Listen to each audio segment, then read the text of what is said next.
walgahii dhimma yeroo irratti Dr. Abiy Lammaa fi Shimallis akkasumatti manguddoota godinarraa waamamanii godhan irratti xiinxalaan siyaasaa Jawaar Mohaammed akkana jechuun yaada itti laate.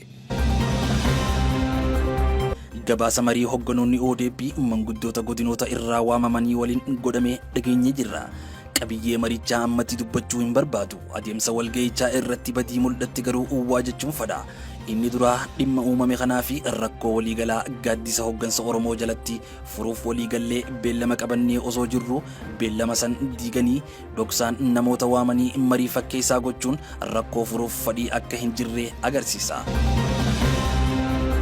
Inni lammadaa gumii abbootii gadaa abbootii amantaa jaarsota biyyaa dubbii kana guyyaa duraa irraa qabanii jidduu deemaa turan osoo hin afeerin dhiisanii marii biraa gochuun danee fi sirna diiguudha. Abbaa gadaa goobanaa afeerraa isaanii malee dhaqee seene. Inni sadaffaa dhaabbilee siyaasaa osoo hin afeerin bakka isaan hin jirretti arrabsuu fi qeequun sirna osoo hin taane hamiidha. Itti dabaluunis dhaamsa akkana jechuun kaa'eef hoggansa ODP'f wanti har'a gootan tooftaa dulloomaadha. Dubbii hiikuu osoo hin taane ni hammeessa. Gaaddisa jalatti deebi'aa ilaa fi ilaameen mari'anna. Walii galloo waliin deemna. Wal dadhabnoo wal eebbifnee adda baanee murtii uummataatti dhiyeeffanna. Jaarsoliin godinootaa dhuftan jarri waan isaan deeggartaniif isin yaamanis dhugaa Oromootiif sodaa malee dhaabbachuu fi dubbachuu keessaniif ulfaadha jechuun dhaamsa kaa'eef. Xiinxalaan siyaasaa akkana jechuun gorsa laate. Dhaamsa gara inboksiin nuuf maxxansaa jechuun isin irratti argamu maxxansuun duratti odeeffannoon san dhugaa ta'uu maddeen amma dura amantan irraa mirkaneessu jechoonnii fi dhaamsi ergaan sun hammatee jibbaa hin hafarsine safuu hin faalleessine ummata walitti hin kakaafne ta'uu mirkaneeffadha. Namoonni jettee dhageenii yookaan beekaa isin dogongorsuun miidhaa uumuuf erguu malu. Tooftaa inboksii fayyadamuun dogongorsuu sun afaan faajjii wal shakkii fi jibbaa uumuun rakkoo hammeessuuf fayyadamu. Kanaafuu dhaamsa tokko maxxansuun dura dhugaadha madaalawaadha ummata fayyadamoo ni miidhaa kan jedhu sirriitti itti haa yaannu. Xiinxalaan siyaasaa Yaayyaa Bashiir yaadachiisa jechuun fuula Facebook isaanii jala barreessan. Dhaadannoo fi labsii waraana mootootiin amantaa Ortodoksii Itoophiyaa biyya keessaa fi alatti Oromummaa irratti godhaa jiran nama keenya obsa fixachiisuu mala. Jarri kun abbootii amantaa ta'uu isaanii hanga dagatanitti qeensa miilaa hanga rifeensa mataatti duula siyaasaatti seenanii jiru. Oromummaa fi hogganoota sabboonummaa Oromoo akka diina amantii isaaniitti ibsuun wal diddaanuuf jara gidduu jiru gara walitti bu'insa amantii deebisuuf foolachaa jiru. Siyaasaan isaanii karaa biroo hundaan akka hofee jiru waan beekaniif amma carraa amantiitti fayyadamuu yaalaa jiru. Amaarummaa fi habashummaa dhiiga isaanii keessaa finiinaa jiru. Golgola amantii jala qabatanii ittiin Oromoo cabsuuf uwwixxifachaa jiru. Yoo danda'ameef ammoo Oromoota amantiidhaan jaraan tokko ta'e afaan faajjeessanii faallaa Oromummaa dhaabuu abjootu. Ummanni keenya waan kana obsaa fi gara bal'inaan hubachuu qaba. Oromoon akka isaanii amantii tokko qofaan hin ibsamu.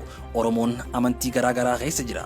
Amantii tokkicha akka mallattoo addaatti qabatee ittiin siyaasaa hojjetus hin qabu. Tarsiimoo akkasiitis Oromoon hin amanu. Isaaf amantiin hundi kan isaati.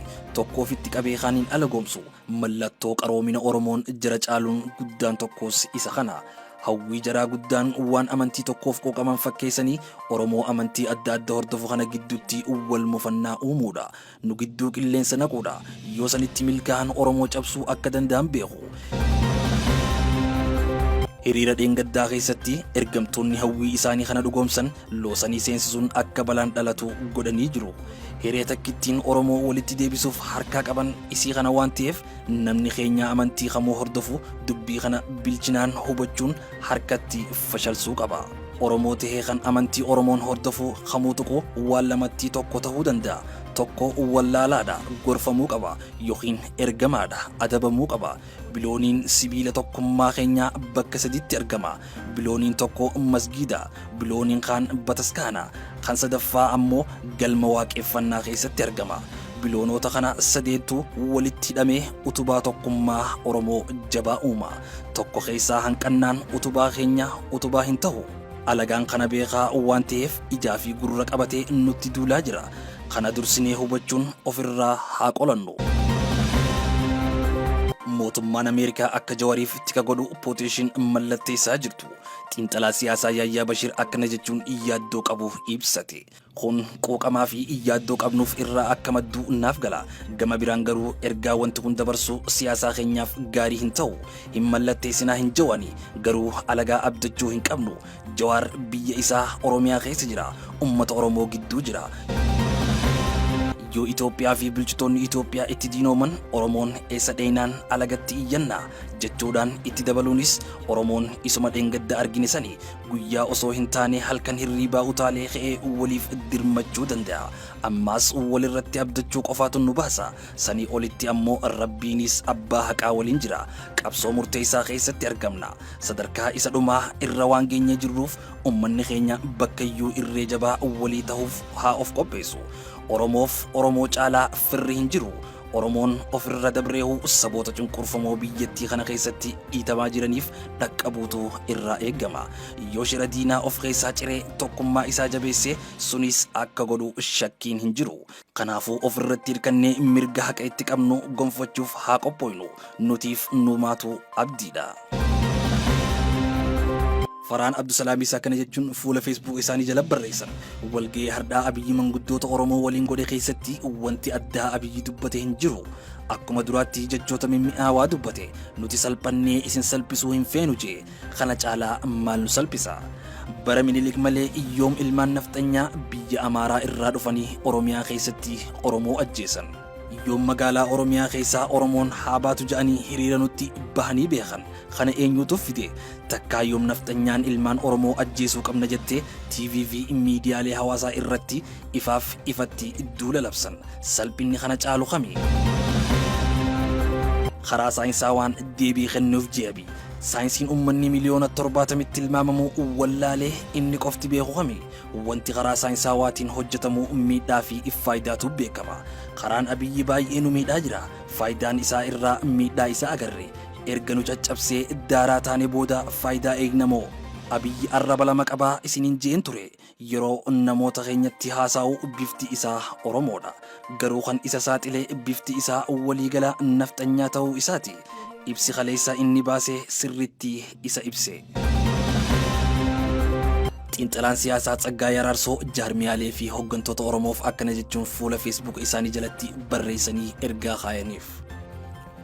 Ibsi muummichi ministeeraa kaleessa baase kun ammaas ejjennoo cimaa Oromoodhaaf hin tolle of keessaa qaba. Ejjennoo inni ibsu keessaa inni tokko muummichi ministeeraa Dr. Abiyyi Ahmad maqaa seera kabachiisuutiin Jawaarii fi qeerroof qarree Oromoo irratti tarkaanfii fudhachuuf akka deemudha. Kanaaf hooggantoonni Oromoo gaaddisa hooggansa Oromoo keessa jiran hatattamaan walitti dhufanii mari'achuudhaan ammaas dura dhaabbachuu qabu. Gaafa kana godhan abbootii gadaa, abbootii amantaa fi hooggantoota qeerroof qarree Oromoos qunnamanii marii kanarratti isaan dabalachuun barbaachisaadha. Mariin kun ergaa isaa ODP'f qofatti otoo hin ta'in Addawaawiif dabarsuu qaba.